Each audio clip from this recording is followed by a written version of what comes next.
Sziasztok! Szeretném bemutatni az MTB Rockrider FT120 kerékpáromot. Hát, amit látjátok, így néz ki. A kezdésnek szeretném elmondani, van itt egy váz, ami nagyon kényelmes, lehetővé teszi könnyű és leszállást.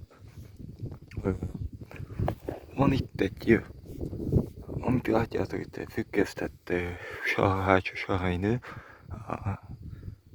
Vannak ilyen fém tartó, ebbe kell belecsúsztatni. Tartóiként rajta hátul egy rendes lámpa. Mindjárt meg is mutatom, hogy működik. Itt alul van egy icipici gomb. Ezt elfordítjátok balra, akkor világít, ha jobbra, akkor nem. Az ülés az, hát volt egy ülés, de az nem kemény, nem ilyen szivacsós, kényelmes. De majd mindenki eldönti magának, hogy milyen is szeretne, illetve milyen hátsó és első sarkaidőt. Az első sarkaidő is ugyanilyen, csak egy kicsit, amit látjátok, mindjárt mutatom. Amit látjátok, itt a biciklinél egy kicsit megy a vég fele. A pedálok azok kényelmesek, gyárilag ez sem volt rajta, ahogy a kitámasztók sem. Aki tudja, hogy mit jelent ez a piros fém, az nyugodtan majd komment formájában megírhatja. A kitámasztó az ilyen görbe, de bármely lehet. A gumikról szeretnénk pár szót mondani. A hátsó gumi az 27,5-ös. Az a méretet jelenti. Itt a mintázata az könnyen tapad, nem csúszik a sáros úton, földes úton, szárazon se. Elő-hátul tárcsófékek vannak, amit itt látjátok. Itt vannak ilyen fogos kerekek. Persze az a kormánymarkolat elég kényelmes, nem csúszik rajta az ember keze.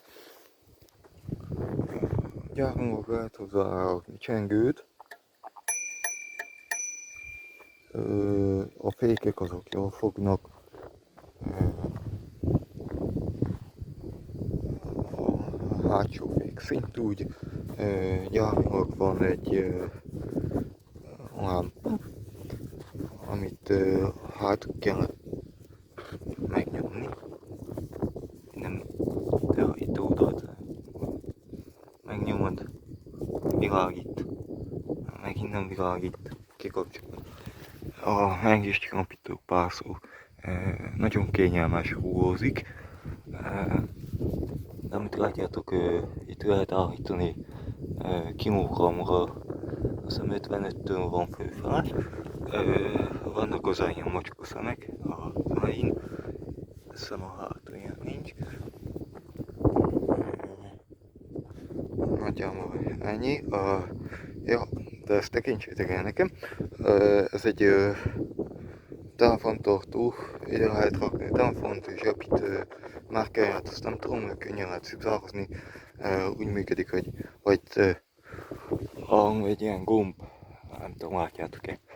Ott van egy ilyen pici kis gomb, azt megnyomod, akkor kiveszed, akkor visszarakod, majd legközelebb megmutatom. Itt látjátok, itt van egy ST120 Rockrider, és röviden ennyi volt, ezzel búcsúzom, sziasztok!